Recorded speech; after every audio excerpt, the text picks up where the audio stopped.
Inferno in 3D.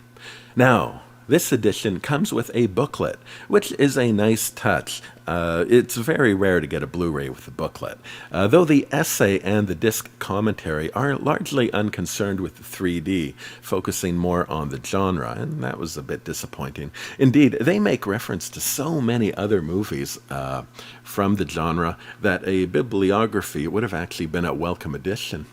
If you plan on seeing this movie and the flat 2D version, you can find it out there, then I suggest not watching my review until you have done so. Not that I plan to say very much about the story, but the visuals will likely give a rough idea of how it ends. And for a survival story, I feel it's best to go in with open-ended expectations of how it might play out.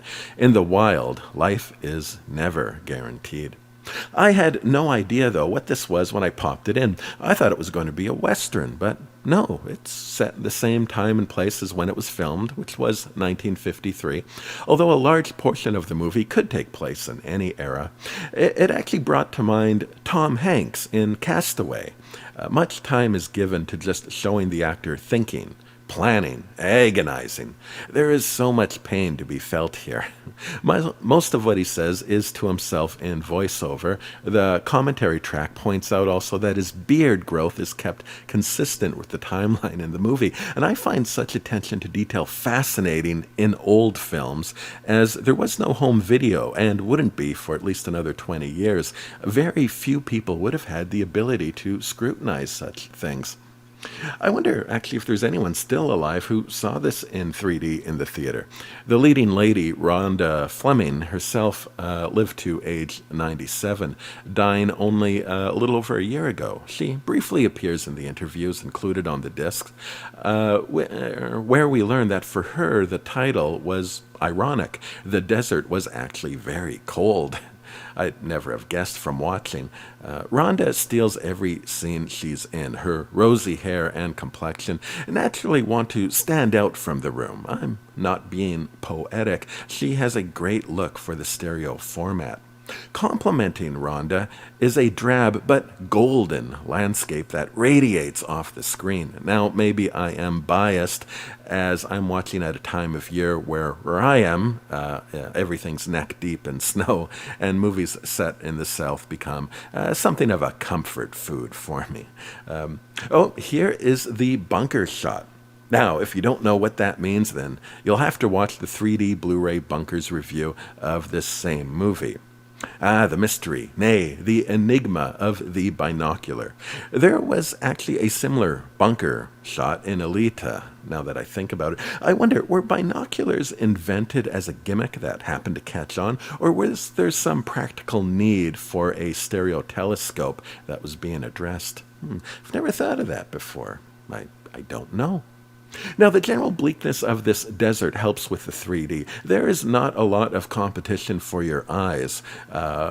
The sky is an even blue, and the land is dotted but not crowded, giving just enough information to get a sense of distance. Even when we do hunker down beside some tree or bushes and get a nice detailed expression of branches or needles, it's still never crowded. You can see it, explore it, take it in, and yet not be overwhelmed by the prickly details.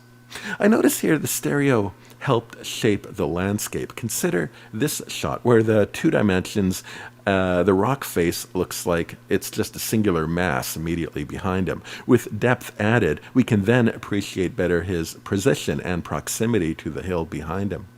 Now, this film quality is unusually stellar. Old 3D movies often suffer from mismatched colors or faded spots that can ruin enjoyment of stereo. Though little of that is present, it's very minimal here. It's mostly a clean image. There's an odd glitch with such as the opening credits. They are not superimposed with the correct Z-axis, which is a weird mistake and a very unpleasant start to an otherwise good film. I wonder if those could be fixed with a little post-conversion magic. Perhaps something for a future release. There's a few toss-outs to the camera, which I normally hate. The commentary reveals that at least one of them was done against the will of the filmmaker, studio wanting to make it more 3D. There are dumb moments in an otherwise serious moment. However, I did actually find one that managed to impress me. We get a wonderful shot of a burning roof falling in towards the camera. It's a moment that looked like it had the potential to destroy the camera. And I would love to see a behind-the-scenes shot of them filming that. Actually, there's a great deal of action in that burning house. I imagine those actors must have walked away with some light burns filming that. Like the story, it looked and felt dangerous. And that fire is nicely separated in 3D. Often fire kind of gets a little clouded in stereo, but here it looks very clean. Now, finally, on YouTube, I came across a clip of a film historian introducing this movie at a theater screening in 2013. I'll link in the description. He tells an interesting story of a guy named Dan Sims, who was hired to restore the 3D version of Inferno. However, the studio didn't feel there was a market for it ultimately, so they dropped the project. Dan later died, and through an estate sale, a shoebox that had the restored digital copy of the 3D version of Inferno ended up in the hands of a Ray Zone, a comic book artist who specializes in making anaglyph comics. He wrote books on stereo and generally spent his life promoting the art of 3D. Ray informed the studio that their movie was now out in the wild, and I guess nudged them to do something with it. Ray died soon after. You see, there's no bargaining with 20th Century Fox. Well, I'm kidding. Or am I? But it appears that heartwarming trail of death is what led to the current editions of this movie.